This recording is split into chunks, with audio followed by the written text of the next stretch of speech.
Bonsoir et bienvenue sur la TS TV. Il est 20h et c'est l'heure du journal bilingue. Tout de suite les titres. Le journaliste Pape Alé Niang a fait face vendredi 9 décembre au juge du deuxième cabinet pour être entendu dans le fond.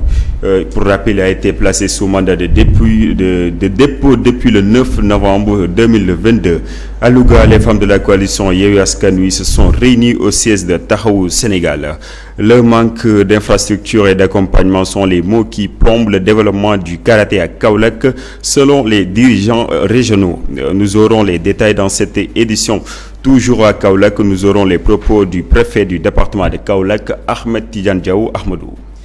mbokk yi jërë ngeen jëf juróom-ñetti waxtu jot na sëngëm dal leen ak jàmm ci xibaaru marax yi léegi ñu jukki leen li ca gën a fës ca ponk yi doore ko kii di suñu naataango Pape Alé Niang xam ngeen ne tey jii àjjuma juróom-ñeenti fan ci weeru décembre atum ñaar fukk ak ñaar la doon jàkkaarloo ak juge bi ngir mu gën a addu ci dossier boobee nga xam ne moo tax ñu daal di koy téye foofee ca kaso ba daañu ci dikk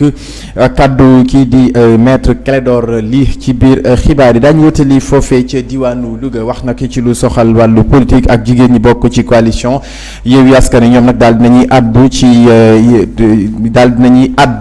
mbirum Amy Ndiaye Gniby de député boobu ca assemblée nationale la ñuy ñaawlu nag moo di taxawaay ba nga xam ne daal dina koy am ci Serigne Moustapha Sy seeni kàddu daañu ko teewlu ak Gora Mbodj dañu wax ci leneen mu soxal nag ñàkkum infrastructure ak ñu leen gunge nekk nag jafe-jafe boo xam ne ñi yëngu ci wàllu karaté foofee ca diwaanu Kaolack Ndangaan ñu ngi koy jànkonteel ñi ko xam ne nag ñoo di dirigeant yi nekk foofee ca diwaan ba Fallou Sylla dina ci dikk nu mu gën a yaatoo ci xibaar yi mbokk yi lii moo di ponk yi ngeen taaxi lu tuuti ñu dikk ak yéen ci faram-fàcce gi.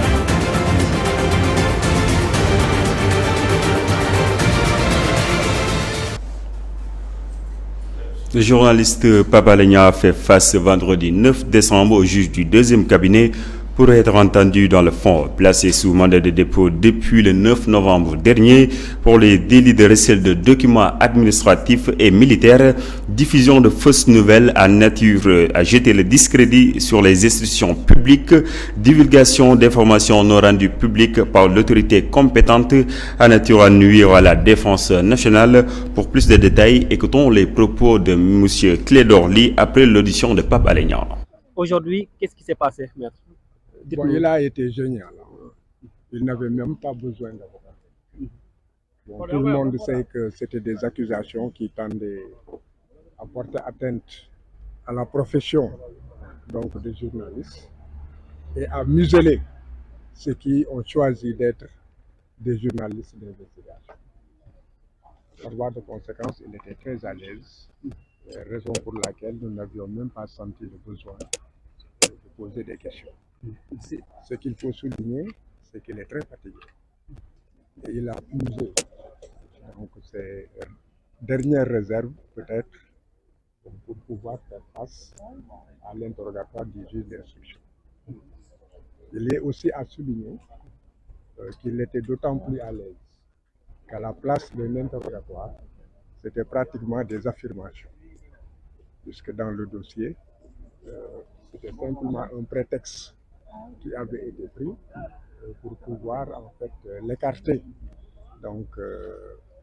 de son travail bon assez durable. mbokk yi ñu door xibaaru marax yi ak suñu naataango Pape Alé Niang xam ngeen ne ba ñu ko téyee ci kaso bi ba léegi boobu nag mu tolloon ci daanaka ayu bés tey jii nag ci juróom-ñeenti fan ci weeru décembre la doon jàkkaarloog juge bu deuxième cabinet foofee ca palais de justice bu Ndakaaru ñu fàttali ne Pape Alé Niang nag ñu ngi koy toppee daal di fësal ay xibaar yoo xam ne daanaka jaaduwul te it daanaka yooyee tax na kii di Pape Alé Niang jamono ji nag mu ngi ci loxoy yoon ginnaaw audition boobu la nag kii di ko layal di maître Clédor Ly jàkkaarloo nag way taskatu xibaar yi ñu teewlu ay kàddoom. mu ne li ñuy jàpp moom moo di que donc mbir mi laluwul ci dëgg ay tuuma la tuuma yoo xam ne que li ñu bëgg moom moo di ñalab ba pare it soril ko ci liggéey bi nga xam ne mu ngi koy def pour réewam mu di maanaam di saytu di leeral lépp li nga xam ne que day yóbbu réew mi ak démocratie ci kanam moo tax tontu yu leer la ak tontu yoo xam ne maanaam dafa fësal ne que liñ ko jàppee maanaam jaay doole léegi nag li may souligner moom moo di que daanaka soxlawuloon sax avocat ba ay question sax posé wuñ ko dégg nga bon tontu yu leer te it loo xam ne du dëgg bon pour que nga fecc ko dafa nekk lu yomb li may wax nag di ko yëgle moom moo di que sonn na ndax maanaam li mu topp fan yii yëpp te lekkul wante wane na dignité ba tey mi ngi ci ak ngor boo xam ne que li mu dese ci kàttan ak ci doole dégg nga permettre na ko mu jàkkaar. À Louga, les femmes de la coalition Yewwi Askan Wi se sont réunies au siège de Taxawu Sénégal pour se prononcer par rapport à la situation qui prévaut à l'Assemblée nationale. Ainsi, elles condamnent fermement l'attitude de Amy Ndiaye Gniby à l'endroit du guide religieux Serigne Moustapha Sy. C'est un extrait réalisé par Gora Mbodj. Le mouvement Yewwi Askan Wi s'est réuni ici au siège de Taxawu Sénégal pour se prononcer par rapport à la situation qui prévaut à l'Assemblée nationale. Tout le monde sait aujourd'hui que, émanant d'une femme aujourd'hui, la cohésion nationale est en train d'être menacée. Raison pour laquelle, ici à Louga, les femmes se sont réunies pour donner leur point de vue par rapport à cette situation. Et il faut dire qu'elles ont fermement condamné l'attitude d'Amy Ndiaye Gniby. Parce que c'est une attitude qui va pour penser la cohésion qui a été battue par Senghor et consolidée par Abdou Diouf et Abdoulaye Wade.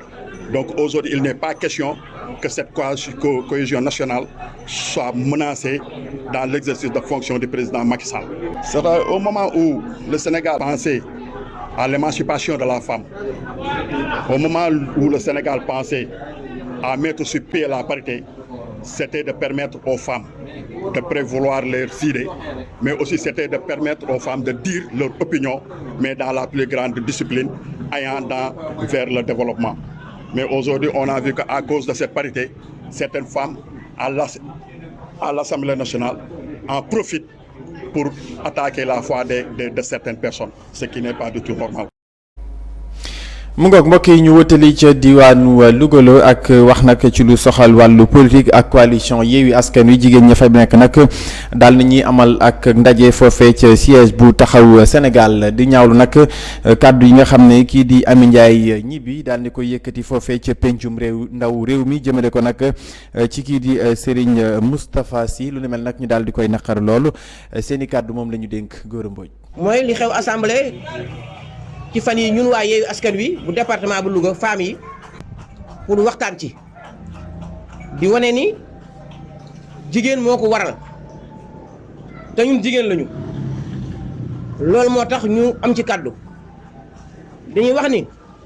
jigéen mooy yaay jigéen mooy chef de famille jigéen mooy régulateur loolu mooy suñu warugar waaye jigéen tooñ du warugaram loolu moo tax ñu ne nañu ñun jigéen ñu jégalu ci turu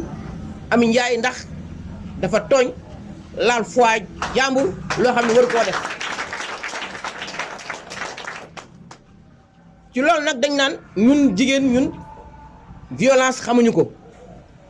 kon ku nekk ku violent ku am violence bokkoo ci ñun koo xam tamit da ngay tooñ bokkoo ci ñun koo xam tamit da ngay wax lu dul noonu bokkoo ci ñun maanaam ba ñuy defal parité bi dañu ko defaloon pour ñu indi suñuy compétence léegi nag loolu dafa tax nag ñenn ñu tànn ay médiocre yoo xam ne nii vraiment bu ñu demee assemblée du ñu wax li ñu war a wax kon dañoo war a tànn jigéen ñoo xam ne am nañu compétence la ñu wax. Le manque d'infrastructures et d'accompagnement sont les maux qui plombent le développement du karaté à Kaolack, selon les dirigeants régionaux. Cette discipline qui a tant donné des moments de satisfaction au Sénégal, mais aussi à la région de Kaolack en particulier, est aujourd'hui laissée en rade. Profitant d'une rencontre avec le préfet du département de Kaolack, les acteurs du karaté ont listé leurs maux, tout en espérant qu'une suite favorable sera donnée à leurs demandes. C'est un reportage de Fallou Sella. Le manque d'infrastructures et de soutien sont les principaux maux dont souffre le karaté à Kaolack. Une situation très difficile pour les athlètes, comme l'indique le directeur technique régional. Préfet. Monsieur le préfet, tout ce beau monde que vous voyez ici n'a pas de salle pour s'entraîner. Même pour aller en compétition, nous sommes obligés de frapper les portes, d'aller de gauche à droite, alors que dans toutes les compétitions où prennent part le Sénégal, seul le karaté a des chances de ramener des médailles. Et parmi ces médailles, il y a toujours des fils de Kaolack. Malheureusement, on s'entraîne en plein air, alors que les compétitions se font dans des salles fermées. Il y a des manquements. Donc aujourd'hui, c'est une occasion pour nous de vous faire part de cette doléance. Et pourtant, cette discipline fait beaucoup de bonheur à la région de Kaolack.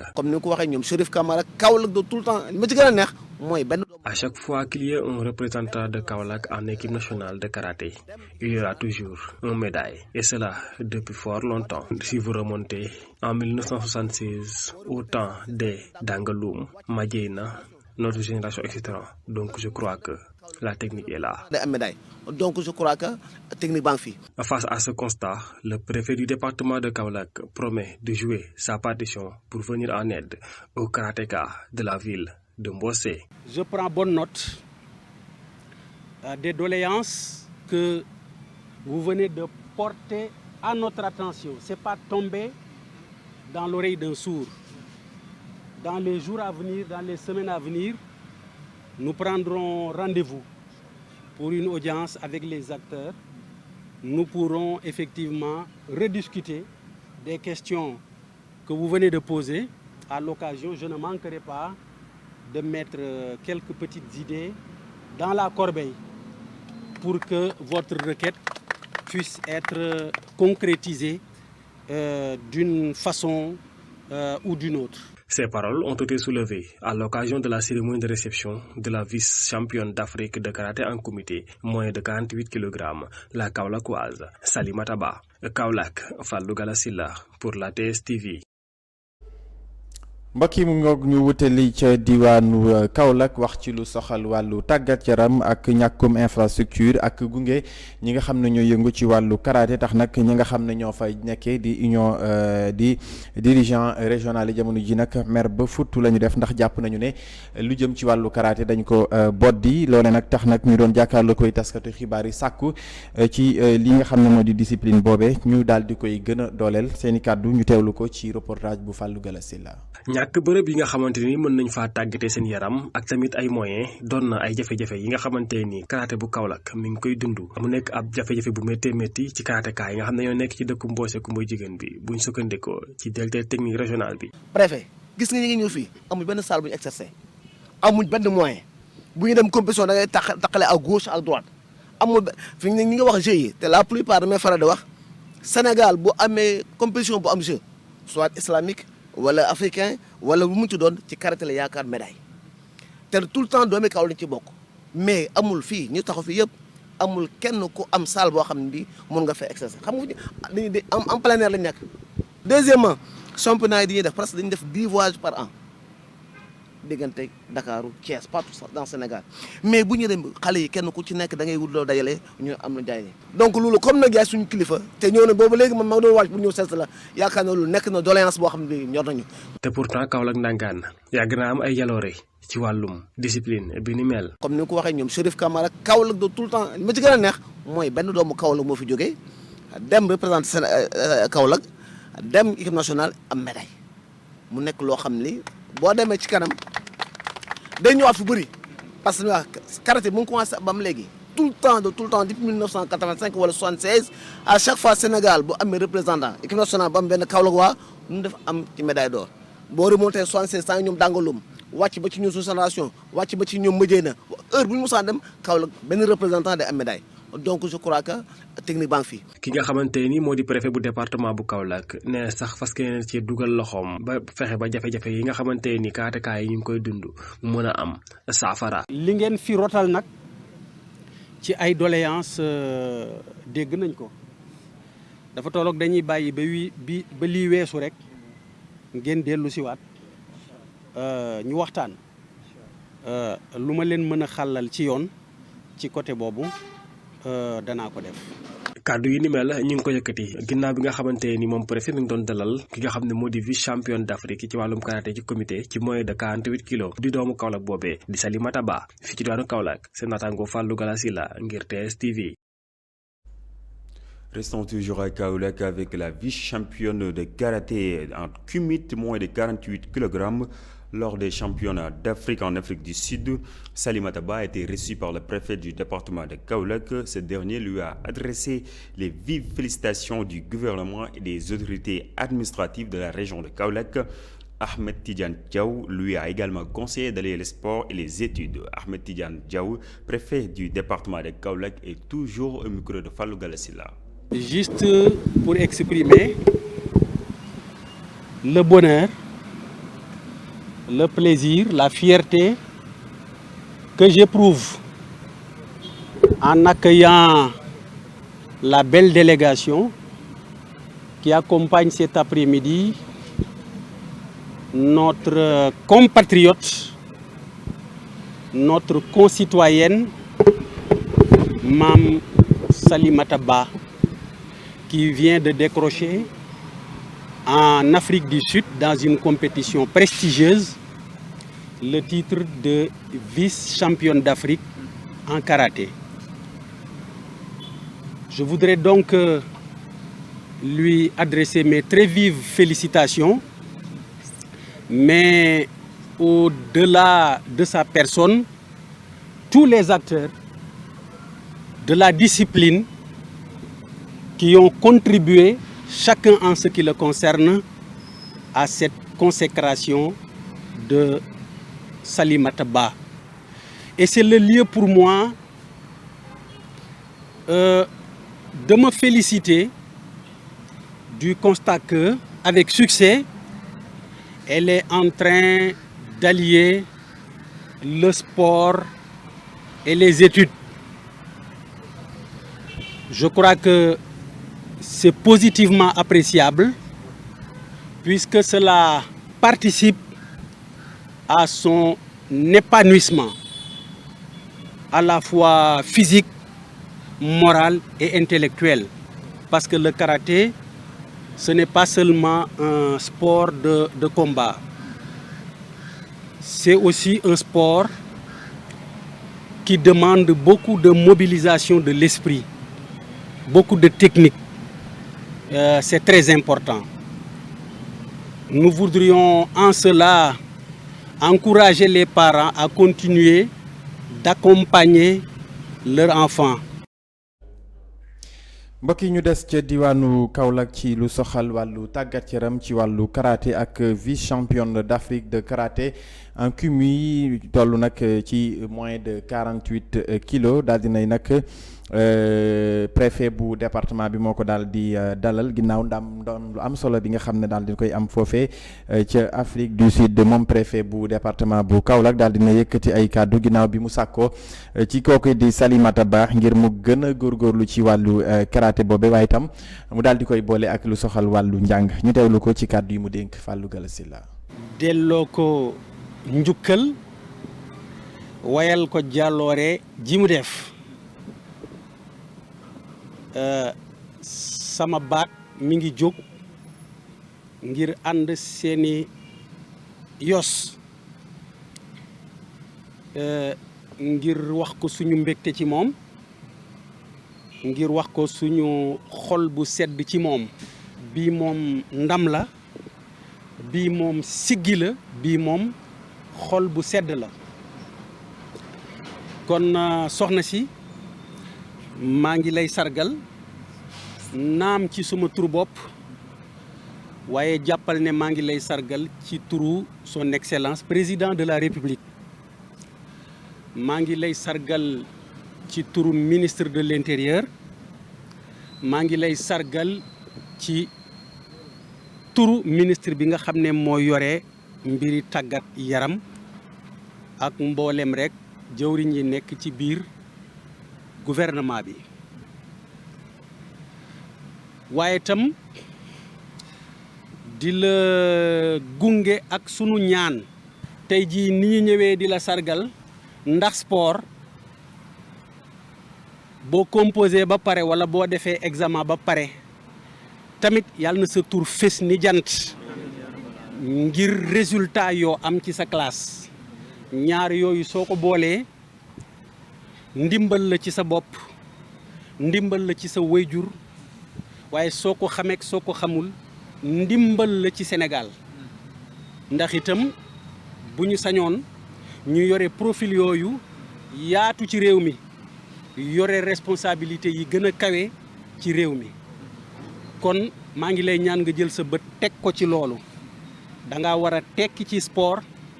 da nga war a tekki ci sa njàng te benn ci ñoom ñaar warul sooxe. Merci beaucoup Fallou Gallas Sylla. À présent, passons aux actualités hors de nos frontières avec Racky Niass. Commençons l'actualité internationale de ce jour avec l'affaire des 46 militaires ivoiriens arrêtés depuis plus de 4 mois à Bamako était l'un des sujets lors du sommet des chefs d'État de la communauté économique des États de l'Afrique de l'Ouest CEDEAO qui s'est tenu dimanche 4 décembre à Abidjan. Le sommet a désigné le Togo pour demander leur libération aux autorités maliennes. Le ministre togolais des Affaires étrangères, Robert Dussey, s'est donc rendu à Bamako pour cette affaire. Poursuivons avec le gouvernement béninois, relève le SMIC de 30% et revalorise les salaires des fonctionnaires de l'administration publique par catégorie. La décision a été annoncée mercredi 7 décembre au terme du Conseil des ministres et qui sera visible dès la fin de ce mois de décembre 2022. Et puis terminons avec le gouvernement congolais qui a évoqué lundi le chiffre de 212 personnes tuées le 29 novembre dans 2 localités de Rutshuru au nord Kivu, à l'est de la RDC, où le M23 mène depuis plusieurs mois une offensive. Selon les résultats d'une enquête préliminaire, le Bureau conjoint des Nations Unies aux droits de l'homme ainsi que la MONUSCO ont recensé au moins 131 victimes civiles, parmi lesquelles 102 hommes, 17 femmes et 12 enfants tués au cours d'actes de représailles contre les populations civiles perpétrés les 29 et 30 novembre à Kishish et Bambou. C'en est tout pour l'actualité internationale de ce jour. Merci. mu nga mbokk yi ñu jeexalee xibaar yi marax yi léegi la gën a fës ci xibaar yi ñeel biti réew ñu ànd ci Racky Niass. dañuy dooree xibaar yi ñeel biti réew ñeenti fukk ak juróom-benni soldat yaa ngi tegoon loxo lu toll ci ñeenti weer foofu ca Bamako boobulee mbir bokkoon na ca sommet bu njiitu réew ma bu communauté économique bu Afrique de l'Ouest yi maanaam CEDEAO lu ni mel amoon na ci dibeer bi ñu génn yamoo woon ak ñeenti fan ci weeru décembre bi ñu nekk ca Abuja réewum Togo nag ca lañ ko désigné ñaan ñu bàyyi yooyu le doomu Mali yu ñu teg loxo jëwriñ ji yore wàllum biti réew ma bu Togo nag di Robert Dussey noonee la demee foofule ca Bamako ngir régler bi la situation. beneen nag la ñuy dem gouvernement béninois bi daal dina jël ndogal def ab SMIC lu toll ci 30% ci seeni salaire fonctionnaire bu administration publique ba bi leen ndogal nag àllarba juróom benn fan ci weeru décembre la ko jëloon ci conseil des ministres bi nga xam ni dina daal di visible fi lekk ñuy génn weeru décembre bi ñu nekk. mbokk yi xibaar yi ñeel biti réew dañ koy jiixale ak gouvernement bu Congo niki altine ay doomi aadama yu bari daal dinañ fa jël seeni bakkan ci novembre ñaar fukk ak juróom-ñeenti fan ca gox ba ñuy wax Rutshuru ca diwaanu Kivu ca bët gànnaaru RDC wala sax bu M23 ñu ngi koy xeex lu toll ci ay weer a ngi nii gannaaw résultat l'enquête préliminaire ya ñu fa amaloon bureau conjoint des Nations Unies bu droit de l'homme ak it waa MONUSCO daal dinañ dajale lu toll ci téeméer ak fanweer ak benn jàpp téeméer ak fanweer ak ñaari doomu aadama ñi nga xamante ni fukk ak juróom-ñaari jigéen ñoo ca nekk ak it fukk ak ñaari xale yu ñu fa jël seeni bakkan ca représailles bu population bu civil perpétré ci bésub ñaar fukki fan ak juróom-ñeent jàpp fanweeri fan ci weeru novembre ci gox bu Kishish ak gox bu Bambou mbokk yi li moo ndar képp xibaaru biti réew yu jërë ngeen jëf. Merci beaucoup Ahmadou et c'est ce qui met fin à cette édition. jërëjëf Adama Baye Mandia lii moo fi gënoon a fës ci xibaaru marax yi le borom ndékki nag ku ko njëkk a jóg faw nga tëddaat TSTV ngeen di am jàmm ñuy am jàmm ba ëllëg ak jàmm incha allah jërë ngeen jëf.